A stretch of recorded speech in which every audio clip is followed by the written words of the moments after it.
हिरनपुर एक बहुत ही खूबसूरत जंगल था। यही बहुत खूबसूरत दरख्त और पहाड़ थे। उसी जंगल में एक मुर्गा मुर्गी रहते थे। एक दिन मुर्गी ने दरख्त के किनारे अंडे दिए। मुर्गा और मुर्गी बहुत खुश थे। उसी दरख्त के करीब ही एक सांप रहता था, जो यहीं से पूरे जंगल पर नजर रखता था।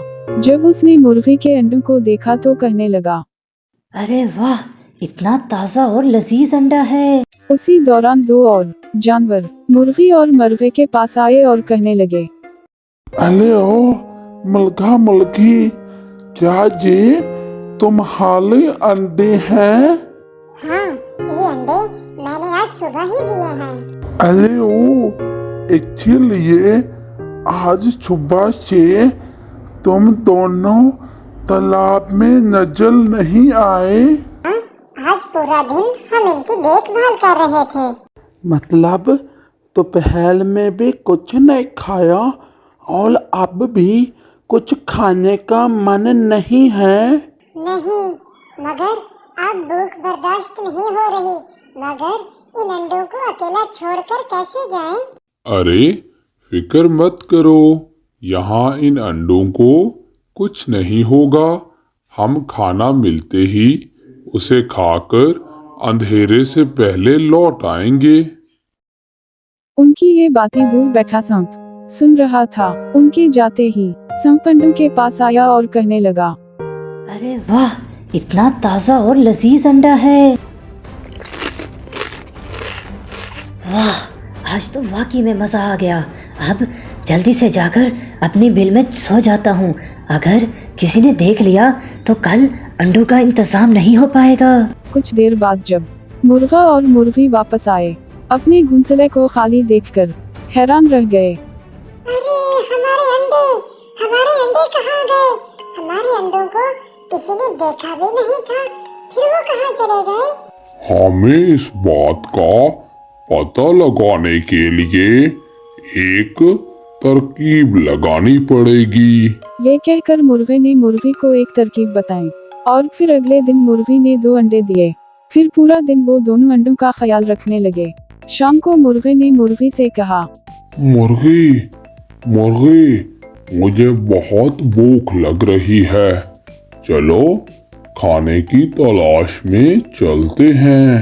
लेकिन इन अंडों को हम अकेला छोड़कर कैसे जाएं? कहीं कल की तरह इन्हें कोई ले ना जाए। फिर इसने अपने अंडों को घास से ढक दिया और बोला, अब इन अंडों को कोई नहीं देख सकता। अब इन्हें हम बेझिझक छोड़कर जा सकते हैं। ये देखकर मुर्गी बहुत खुश हुई और फिर दोनों वहां से चल दिए। इन पागलों को लगता है इस तरकीब से ये अपने अंडों को मुझसे बचा लेंगे। आज तो शाम होने का भी इंतज़ार नहीं करना पड़ेगा। अभी चल के इनके दोनों अंडों को खा लेता हूँ। ये कहकर वो उनके अंडों की तरफ बढ़ा।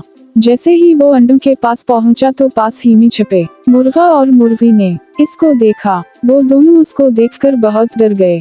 इससे पहले कि वो कुछ करते सांप ने उनके अंडों को निगल लिया और वापस चला गया। वो दोनों उदास होकर वहां पहुंचे और बोले, ये सांप रोजाना हमारे अंडों को इसी तरह खाता रहा तो हम अपने बच्चों को कभी नहीं देख पाएंगे। ये सुनकर इसकी नजर एक चील पर पड़ी तो वो बोला, घबराओ नहीं मुर्गी, इस सांप से बचाने में कोई है जो हमारी मदद कर सकता है। प्यारी चील, क्या तुम हमारी आवाज सुन सकती हो? हाँ, क्यों नहीं, बोलो। फिर इसने चील को सारी हकीकत बताई।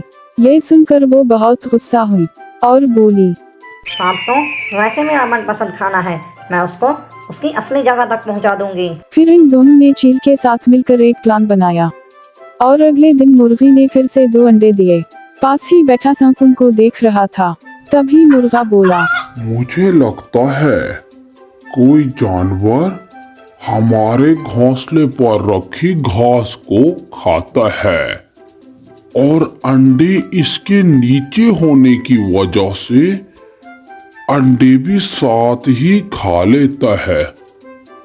तो मुर्गी, आज इन्हें ऐसे ही छोड़ के चलते हैं। यह सुनकर सांप हंसते हुए बोला, चाहे ढककर जाओ या खुला छोड़कर, ये अंडे जाएंगे तो मेरे पेट में ही। फिर वो दोनों अंडों को ऐसे ही छोड़कर पास ही में जाकर छुप गए। ऊपर दरख्त पर बैठी चील भी अंडों पर नजर रख रही थी। तभी सांप बोला, मैं आ रहा हूँ मेरे अंडों। ये कहकर सांप उनके अंडों की तरफ बढ़ा। जैसे ही वो उनके अंडों के करीब पहुंचा, तो ऊपर दरख्त पर बैठी चील ने इस पर हमला कर दिया और इसको पकड़कर अपने साथ ले चली। अरे छोड़ो मुझे, अरे ये चील कहाँ से आ गई, बचाओ, अरे कोई बचाओ मुझे इससे। और कुछ ही देर बाद वो एक पहाड़ पर जा पहुंची, जहाँ पर पहले से ही दो चेले इसका इंतजार कर रही थी। इन्होंने उसको मार मार कर अदम कर दिया। और दूसरी तरफ मुर्गा मुर्गी अपने अंडों को महफूज देखकर बहुत खुश थे और दिल ही दिल में चील का शुक्रिया अदा करने लगे। कुछ ही दिनों बाद उनकी अंडों से चूजे निकले और फिर वो दोनों अपने बच्चों के साथ खुशी खुशी रहने लगे।